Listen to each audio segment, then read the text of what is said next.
कई खबर कश्मीर से, जहां पर बीते 24 घंटों में कश्मीर दो बड़ी वारदातों से दहल उठा है। कल जहां सैफुल्लाह कादरी की हत्या कर दी गई थी, उनकी शहादत हुई थी, तो वहीं आज बारामूला में तीन पाकिस्तानी आतंकवादियों को सुरक्षा बलों ने ढेर कर दिया। हालांकि एक जवान की शहादत भी हुई है। कल जहां सैफुल्लाह कादरी को टारगेट करके आतंकवादियों ने उन पर हमला किया था और उसके बाद से उनकी शहादत हुई, और आज बदला लिया गया है। 3 पाकिस्तानी आतंकवादियों को ढेर कर दिया गया, जबकि एक जवान की शहादत हुई। उसके बाद बारामूला में उनको श्रद्धांजलि दी गई। कल श्रीनगर में सैफुल्लाह कादरी को श्रद्धांजलि दी गई थी। 24 घंटे में 2 आतंकी वारदातों से कश्मीर दहल उठा है। बारामूला में परिवार के जो सदस्य थे वो टूट गए थे, संभाल नहीं पा रहे थे खुद को।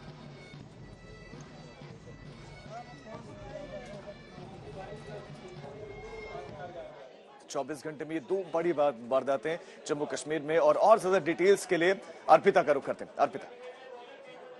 बिल्कुल, और देखिए किस तरीके से आतंकी घटनाएं बढ़ रही हैं, उस पर लगाम कैसे लगे। एक तरफ देखिए जो पुलिस जवान है उनको निशाने पर लिया जा रहा है, वहीं कश्मीरी पंडितों को भी। वहीं देखिए कश्मीर में दहशतगर्दी किस तरीके से बढ़ी है। 24 घंटे में 2 वारदात, पुलिसकर्मियों को निशाना बनाया गया, उनकी बेटी तक को यहां छोड़ा नहीं गया, उसे भी गोली मारी गई है। तो कश्मीर में जो आतंकवादी हैं वो कितने बेखौफ हो रहे हैं। हालांकि ये इसलिए भी घटनाएं बढ़ रही हैं क्योंकि चुन चुन कर आतंकियों को ढेर किया जा रहा है, और इसीलिए इस तरीके से ये तिलमिलाए हुए हैं और इन तरीके की कायराना हरकतों को अंजाम दे रहे हैं।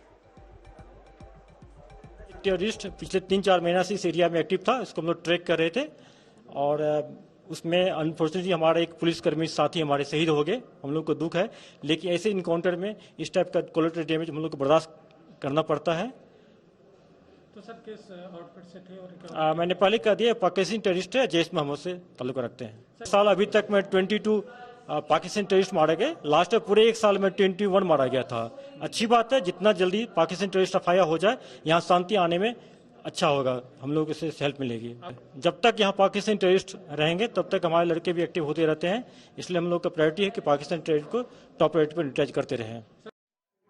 1163 अब लगातार देखा जा रहा है जो ये आतंकी हैं ये पुलिस वालों पर निशाना साध रहे हैं, तब जब उनकी गाड़ी, उनका काफिला कहीं से गुजर रहा हो और निशाना बना रहे हैं। लेकिन एक चिंता की बात यहाँ पर कश्मीरी पंडितों के लिए कि वो अपने आप को सुरक्षित कैसे महसूस करें। सही बिल्कुल अर्पिता, और आपको याद होगा पिछले दिनों एक कश्मीरी पंडित की हत्या कर दी गई थी, तो उसी हत्या को लेकर अब घाटी में कश्मीरी पंडित जो हैं वो गुस्से में हैं और प्रदर्शन कर रहे हैं।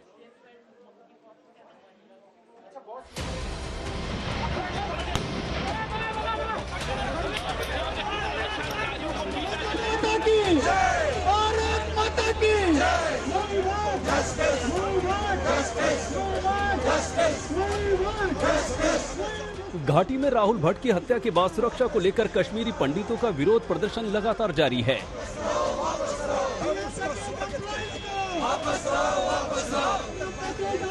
जम्मू में कश्मीरी पंडित यूनाइटेड फ्रंट की अगुवाई में लोग सड़कों पर उतरे और पोस्टर बैनर के साथ अपनी आवाज उठाई।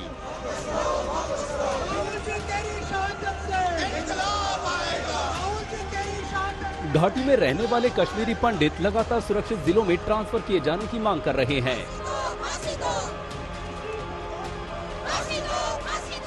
कश्मीर में जो सिक्योरिटी का ग्रिड है उसको मजबूत करना चाहिए।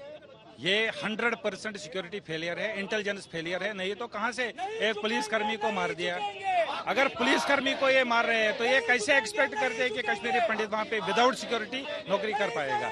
सिक्योरिटी ग्रिड को मजबूत करने की बहुत जरूरत है, और मैंने बहरहाल कहा कश्मीरी पंडित को एम्पावर करने की बहुत जरूरत है। और इस वक्त बहुत ही चिंताजनक पूर्ण की हम एलजी साहब से गुजारिश करते हैं कि जितने भी एम्प्लॉयज का माइग्रेंट एम्प्लॉयज पैकेज के हैं उनको वापस किया जाए। इसी महीने की 12 तारीख को बडगाम में तहसील दफ्तर में घुसकर आतंकियों ने राहुल भट्ट की हत्या कर दी थी।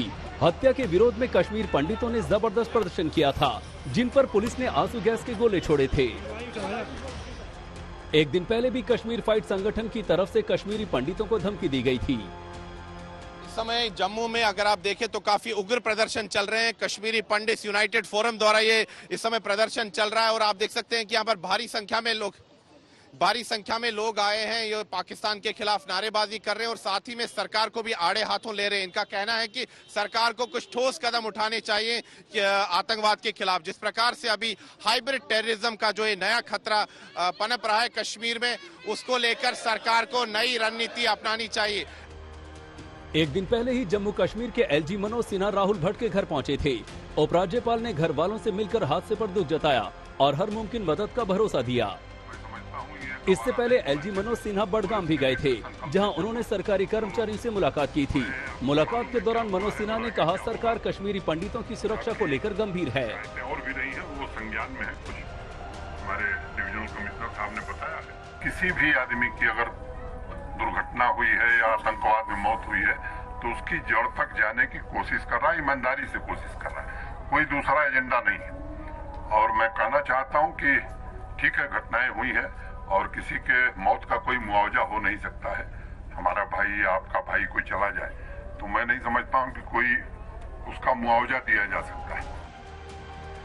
अनुच्छेद 370 हटाए जाने के बाद कश्मीरी पंडितों को लगातार निशाना बनाया जा रहा है। 2019 से अब तक 4 कश्मीरी पंडित सहित 19 हिंदू टारगेट किलिंग का शिकार बन चुके हैं। जम्मू से सुनील जी भट्ट के साथ आज तक ब्यूरो।